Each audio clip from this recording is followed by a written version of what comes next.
அகிலத்தின் அன்பான சொந்தங்களுக்கு இனிய வணக்கம். மீண்டும் ஒரு காலநிலையினூடாக சந்தித்திருக்கின்றோம். தொடர்ச்சியாக எங்களுடைய அகிலம் சேனலிலும் சரி, அகிலம் மீடியா சேனலிலும் காசா ஸ்டேல் மோதல் தொடர்பான பல்வேறுபட்ட விடயங்களையும் அது சார்ந்த செய்திகளையும் தொடர்ச்சியாக பகிர்ந்து வருகின்றோம். தற்போது காசாவில் போர் நிறுத்தம் ஏற்பட்டுள்ள சூழ்நிலையில் அங்கு ஓரளவுக்கு அமைதி திரும்ப ஆரம்பித்திருக்கின்றது. இந்த நிலையில் காசா ஸ்டேல் கடந்து உலக அரங்கில் நடைபெறக்கூடிய மிக முக்கியமான சம்பவங்கள், நிகழ்வுகள், உலக அரசியலில் ஏற்படக்கூடிய மாற்றங்களையும் இந்த அகில மீடியா சேனலில் உங்களுக்கு தருவதற்காக நாங்கள் காத்திருக்கின்றோம்.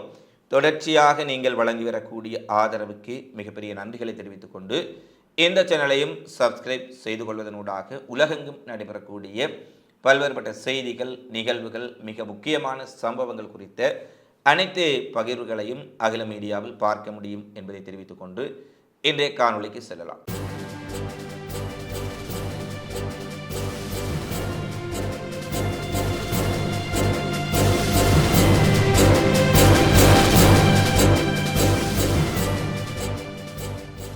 அமெரிக்காவினுடைய அதிபராக டொனால்ட் ட்ரம்ப் பதவியேற்றிருக்கின்றார். 47வது அதிபராக நேற்றைய தினம் பதவியேற்ற டொனால்ட் ட்ரம்ப் மிக முக்கியமான பல அறிவிப்புகளை விடுத்திருக்கின்றார். இது உலக அரசியலில் பெரும் மாற்றங்களையும் திருப்பங்களையும் ஏற்படுத்தும் என்பதில் எந்த விதமான ஐயமும் இல்லை. இந்த சூழ்நிலையில் டொனால்ட் ட்ரம்பினுடைய அறிவிப்புகள் என்னவாக இருக்கின்றது, அவர் அமெரிக்க ஜனாதிபதியாக பதவியேற்றுக் கொண்ட பின்னர் ஆற்றிய முதலாவது உரையின் முழுமையான தமிழ் வடிவத்தையும் இந்த காணொளியில் நாங்கள் பார்க்கலாம். அமெரிக்காவின் 47வது அதிபராக டொனால்ட் ட்ரம்ப் பதவியேற்றார். நேற்று இந்திய நேரப்படி திங்கட்கிழமை இரவு 10:30 மணிக்கு அவருடைய பதவியேற்பு வைபவம் இடம்பெற்றது. ட்ரம்பின் பதவியேற்பு விழாவில் உலக நாடுகளை சேர்ந்த தலைவர்கள், வெளிவிவகார அமைச்சர்கள், தொழிலதிபர்கள், அமெரிக்காவின் முன்னாள் அதிபர்களான Barack Obama, George Bush, Bill Clinton, Joe Biden இருந்துதான் ட்ரம்புக்கு கையளிக்கப்பட்டது போன்ற பலர் கலந்து கொண்டார்கள். அதேபோல அமெரிக்கா, இந்தியா மட்டுமல்ல, உலகின் பல்வேறுபட்ட நாடுகளில் இருந்தும் மிக பெரும் தொழிலதிபர்களும் அங்கு கலந்து கொண்டிருந்தமை குறிப்பிடத்தக்க விடயமாக இருக்கின்றது. இந்த நிலையில் பதவியேற்றுக் கொண்ட பின்னர் ட்ரம்ப் தனது நிர்வாகத்தின் கீழ் அமெரிக்காவின் எதிர்காலம் மிகப்பெரிய அளவில் வளர்ச்சியடைய போகின்றது. அமெரிக்காவின் பொற்காலம் இன்று துவங்குகின்றது. இனி நம் நாடு செழிப்பாகவும் மதிப்புக்குரியதாகவும் இருக்கும். நான் எப்போதும் அமெரிக்காவுக்கே முன்னுரிமை கொடுப்பேன் என்று சொல்லி தன்னுடைய பேச்சை ஆரம்பித்தார். பின்னர் அவர் சட்டவிரோதமாக அமெரிக்காவுக்குள் குடியேறிய குடியேற்றவாசிகள் தொடர்பில் மிக கடுமையான ஒரு கொள்கையை ட்ரம்ப் பின்பற்றுவார் என எதிர்பார்க்கப்பட்டது. ஏற்கனவே அது தொடர்பாக தன்னுடைய தேர்தல் பிரச்சாரத்தில் ட்ரம்ப் பல விடயங்களை தெரிவித்திருந்தார். குறிப்பாக குடியேற்றவாசிகள் அனைவரும் தடுத்து நிறுத்தப்படுவார்கள், அமெரிக்காவுக்குள் சட்டவிரோதமாக குடியேறியவர்கள் அனைவரும் அமெரிக்கா விட்டு வெளியேற்றப்படுவார்கள் என பல விடயங்களை தொடர்ச்சியாக தேர்தல் காலங்களில் கூட அவர் பேசி வந்த சூழ்நிலையில் அமெரிக்கா மெக்சிகோ எல்லையில் மெக்சிகோவில் இருந்து அமெரிக்காவில் குடியேற்றவாசிகள் மிகப்பெரிய அளவானவர்கள் உள்ளே வந்து கொண்டிருக்கின்றார்கள். இதனால் அமெரிக்கா மெக்சிகோ எல்லையில் தடுப்பு சுவர் கட்டும் முடிவை கூட தன்னுடைய பதவி காலத்தில் ட்ரம்ப் ஆரம்பித்திருந்தார். ஆனால் அது முழுமைப்படுத்தப்படவில்லை. இந்த நிலையில் அமெரிக்கா மெக்சிகோ எல்லையில் தேசிய அவசர நிலையை ட்ரம்ப் பிரகடனம் செய்வதாக அறிவித்திருக்கின்றார்.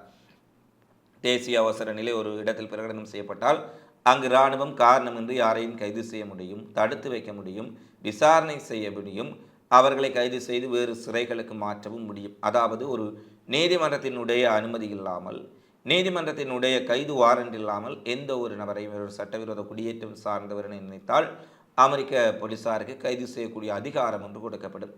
இது வேகமாக வேலைகளை நடப்பதற்கு வழிவகுத்தாலும் ஜனநாயக ரீதியில் இது ஒரு மிகப்பெரிய கேள்விக்குறியான ஒரு நிலை. ஏனெனில் அவசர நிலை, அவசர கால சட்டம், பல்வேறுபட்ட சட்டங்களை பயன்படுத்தி தமக்கு எதிரானவர்கள், தமக்கு ஒத்துழைக்காதவர்களை கூட போலீசாரும் அரசியலும் பழிவாங்கக்கூடிய வாய்ப்புகளும் இதனால் ஏற்படக்கூடிய சிக்கல்களும் இருக்கின்றன. இந்த நிலையில் அமெரிக்க மெக்சிகோ எல்லையில் தேசிய அவசர நிலையை ட்ரம்ப் பிரகடனப்படுத்தி இருக்கின்றார். சட்டவிரோதமாக குடியேறுவது உடனடியாக நிறுத்தப்படும் என்றும், குடியேறிய லட்சக்கணக்கானவர்களை நாடு கடத்தும் நடவடிக்கையை உடனடியாக தொடங்க இருப்பதாக ட்ரம்ப் தெரிவித்திருக்கின்றார்.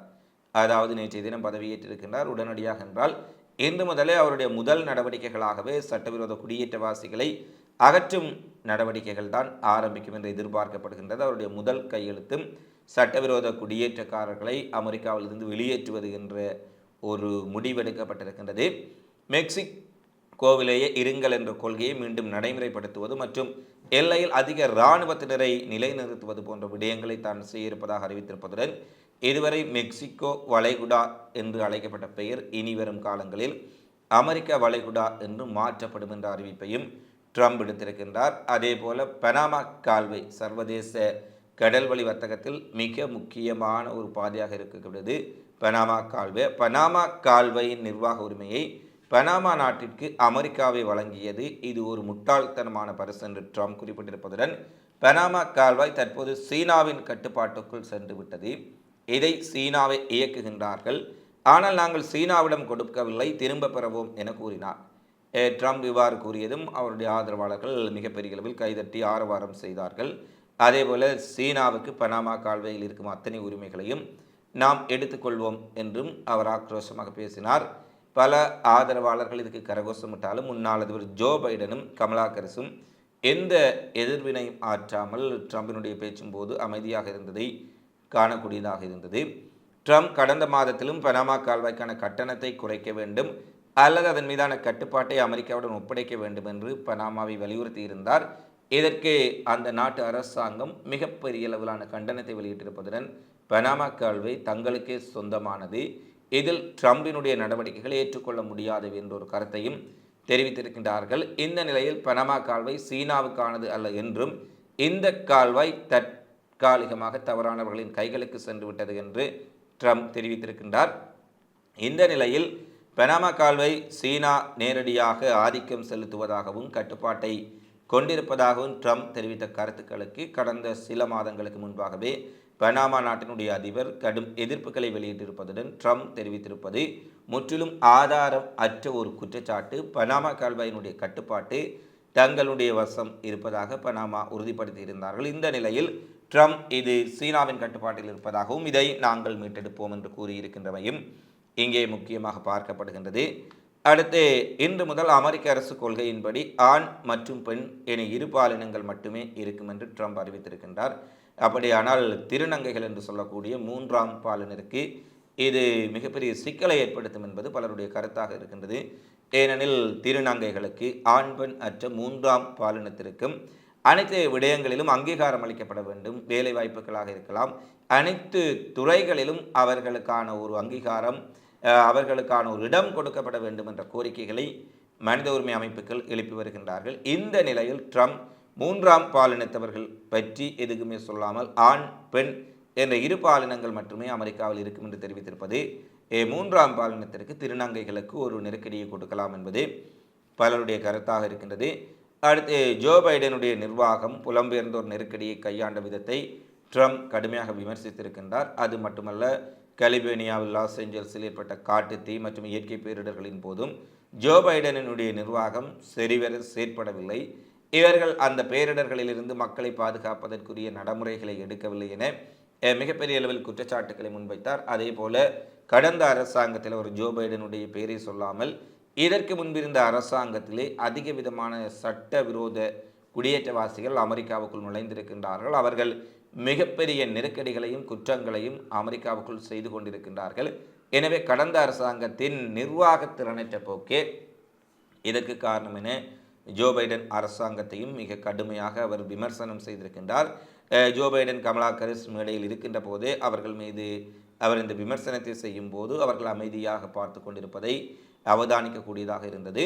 ஆனால் ட்ரம்ப் வெற்றி பெற்ற பின்னர் தான் ட்ரம்ப் தன்னுடைய முக்கியஸ்தர்களை நியமித்துக் கொண்டிருக்கின்ற பொழுதுதான் லாஸ் ஏஞ்சல்ஸ் காட்டுத்தீ நடைபெற்றது என்பதும் குறிப்பிடத்தக்கது. இந்த நிலையில் இனிவரும் காலங்களில் பேரிடர்கள், காட்டுத்தீ, வெள்ளம் போன்றவற்றை ட்ரம்ப் எவ்வாறு கையாளப் போகின்றார் என்பதை நாங்கள் நிச்சயமாக பொறுத்திருந்து பார்க்க வேண்டும். ஏனெனில் அமெரிக்காவில் கொரோனா தொற்று ஏற்பட்ட போது டொனால்ட் ட்ரம்ப் அவர்களே ஆட்சி அதிகாரத்தில் இருந்தார்.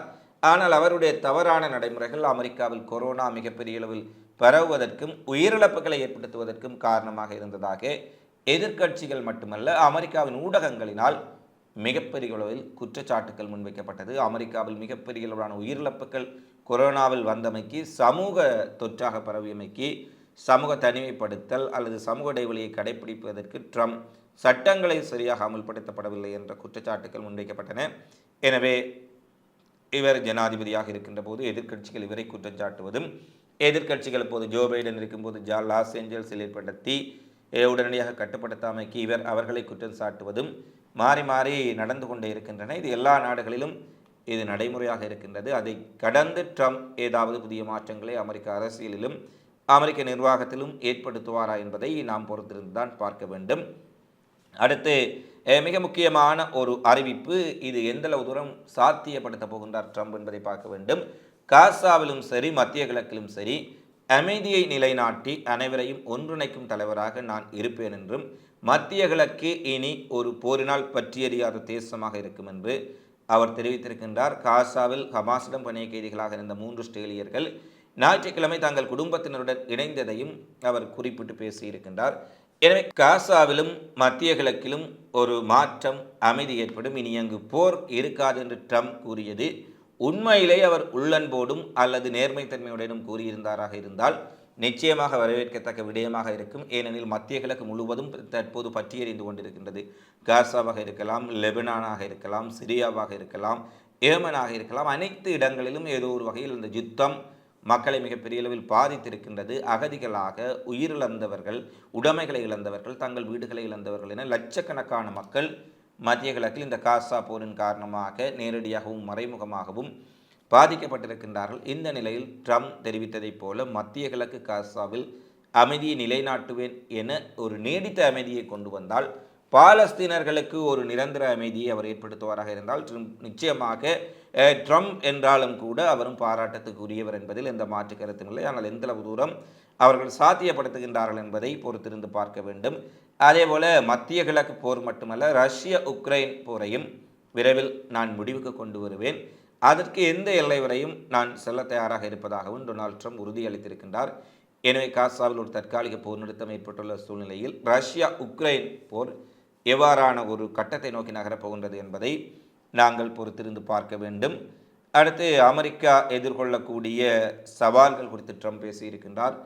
பணவீக்கம், தொழிலின்மை, வர்த்தக முடக்கம் போன்ற அனைத்தையும் தான் நீக்குவதற்கு மிகப்பெரிய அளவில் உழைக்கப் போவதாகவும், மற்ற நாடுகளுடைய பொருட்களை இறக்குமதி செய்யும் பொழுது அதிகளவான வரி மற்றும் கட்டணங்கள் விதித்து நமது வர்த்தகர்களை செல்வந்தராக்கும் ஒரு நடவடிக்கையை நான் மேற்கொள்ளப் போகின்றேன் என அவர் குறிப்பிடுகின்றார். அவர் பதவியேற்பதற்கு வரும் முதலே சீனா முதல் கனடா வரை அனைத்து இந்தியாவிலிருந்து அனைத்து நாடுகளிலிருந்தும் இறக்குமதி செய்யப்படும் பொருட்களுக்கு மிகப்பெரிய அளவில் வரி விதிக்கப்படும் என்ற ஒரு அறிவிப்பு வெளியிட்டிருந்தார். இந்த வரி விதிப்பு உலக வர்த்தகத்தில் மிகப்பெரிய சிக்கலையும் நெருக்கடியும் ஏற்படுத்தும் என்பது பலருடைய கருத்தாக இருக்கின்றது. இருந்த போதிலும் அமெரிக்கர்களை செல்வந்தர்களாக மாற்றுவதற்கு நாம் இந்த நடவடிக்கை எடுக்கப் போகின்றோம் என ட்ரம்ப் கூறியிருக்கின்றார். இது எந்தளவு தூரம் சாத்தியப்பட போகின்றது என்பதை நாங்கள் பொறுத்திருந்துதான் பார்க்க வேண்டும். ஏனெனில் அளவுக்கு அதிகமாக இறக்குமதிக்கான வரி அங்கு அதிகரிக்கப்பட்டால் அந்த பொருட்களை மக்கள் கொள்வனவு செய்வதில் பின்னடிப்பார்கள். அப்படி கொள்வனவு பின்னடிக்கப்படும் பொழுது அந்த நாட்டுக்கு பொருட்களை ஏற்றுமதி செய்வதற்கும் உற்பத்தி செய்யக்கூடிய நாடுகள் பின்னடிக்கக்கூடிய நிலை ஏற்படும். இதன் காரணமாக ட்ரம்பினுடைய அதிக வரி விதிப்பு கொள்கை வர்த்தகத்தில் தொடர்ச்சியாக கடைபிடிக்க முடியுமா அல்லது வர்த்தகத்தில் இவ்வாறான தாக்கத்தை ஏற்படுத்தும் என்பதை பொறுத்திருந்து பார்க்கலாம். அடுத்து தேசிய எரிசக்தி அவசர நிலையை அறிவிப்பதாக ட்ரம்ப் கூறியிருக்கின்றார். தனது ஆட்சியில் அமெரிக்காவின் எண்ணெய் மற்றும் எரிவாயு ஆய்வுகளை மிகப்பெரிய அளவில் விரைவுபடுத்துவதற்கான வாக்குறுதியை அளித்திருப்பதுடன் அமெரிக்கா மீண்டும் உற்பத்தி மையமாக மாறும் என்பதுடன் உலகிலேயே அதிக எண்ணெய் மற்றும் எரிவாயு அமெரிக்காவிடம் உள்ளது, அதை நாங்கள் முழுமையாக பயன்படுத்துவோம் என்ற ஒரு கருத்தையும் வெளியிட்டிருக்கின்றார். இவ்வாறு எண்ணெய் வர்த்தகத்திலும் ட்ரம்ப் இறங்கப் போவதாக அறிவித்திருக்கும் சூழ்நிலையில் மிகப்பெரிய அளவில் எண்ணெயை இறக்குமதி செய்யக்கூடிய இந்தியா, சீனா போன்ற நாடுகளுக்கு தேசிய எரிசக்தி அவசர நிலை, எண்ணெய் முழுமையான வளத்தை தாங்கள் பயன்படுத்துவதான அறிவிப்பு, எண்ணெய் வர்த்தகத்திலும் மிகப்பெரிய அளவில் ஈடுபட போவதான அறிவிப்புகள் இந்த இந்தியா, சீனா போன்ற பெரு நாடுகளுக்கு சிக்கல்களை, பாதிப்புகளை ஏற்படுத்துமா என்பதை பொறுத்திருந்துதான் பார்க்க வேண்டும். எது எவ்வாறு இருப்பினும் ட்ரம்ப் பதவியேற்றுக் கொண்ட பின்னர் அங்கு அகதிகளாக வருவோர், குடியேறிகளாக வருவோர் மிகப்பெரிய சிக்கலை எதிர்கொள்ளப் போகின்றார்கள். ஏற்கனவே ஏதோ ஒரு வழியில் அமெரிக்காவுக்குள் வந்து குடியேறி இருக்கும் பல லட்சக்கணக்கானவர்களும் வெளியேற்றப்பட போகின்றார்கள். இது அமெரிக்காவுக்கு உள்நாட்டிலும் வெளிநாட்டிலும் மிகப்பெரிய சர்ச்சைகளையும் சிக்கல்களையும் ஏற்படுத்தும் என்பதில் மாற்று கருத்துவில்லை. இதை இந்த உடனடியாக ட்ரம்ப் செய்யப்போகின்றனர் என சொல்லியிருப்பதால் அடுத்த நாட்கள், அடுத்த வாரங்கள் அமெரிக்காவில் பரபரப்பான சிக்கலான வாரங்களாக இருக்கப் போகின்றது என்பது மட்டும் தெளிவாக இருக்கின்றது. இதற்கு அப்பால் மத்திய கிழக்கு காசா போரை நான் முடிவுக்கு கொண்டு வருவேன், மத்திய கிழக்கில் அமைதி ஏற்படுத்துவேன் என்று ட்ரம்ப் சொன்னதை போல செய்தால் நிச்சயமாக மத்திய கிழக்கில் உள்ள நாடுகள் அல்ல, அங்கிருக்கும் மக்கள் கூட ட்ரம்பை வரவேற்பார்கள் என்பதுதான் நிதர்சனம். இவைதான் இன்றைய நாளில் வெளியான மிக முக்கியமான செய்தி பதிவுகளாக பதிவாக இருக்கின்றன. தொடர்ச்சியாக உலகெங்கு நடைபெறும் அனைத்து நிகழ்வுகளையும் செய்திகளையும் உடனுக்குடன் தெரிந்து கொள்ள அகிலம் மீடியாவை சப்ஸ்கிரைப் செய்து கொள்ளுங்கள். இந்த காணொலி பதிவு தொடர்பிலான உங்களது மதிப்பான கருத்துக்களை தவறாமல் கமெண்ட்ஸில் பதிவிடுங்கள். ஏதாவது ஒரு தலையங்கத்தில் ஏதாவது ஒரு விடயம் குறித்து உங்களுக்கு அறிந்து கொள்ள வேண்டும் அல்லது நான் பேச வேண்டும் என நினைத்தால் அதை தவறாமல் அன்பான நண்பர்கள் கமெண்ட்ஸில் பதிவு செய்யுங்கள் என கேட்டுக்கொண்டு மீண்டும் ஒரு காணொலியில் உங்களை சந்திக்கும் வரை உங்களிடமிருந்து விடைபெறும் நான் உங்கள் அன்பின் சந்துரு. வணக்கம்.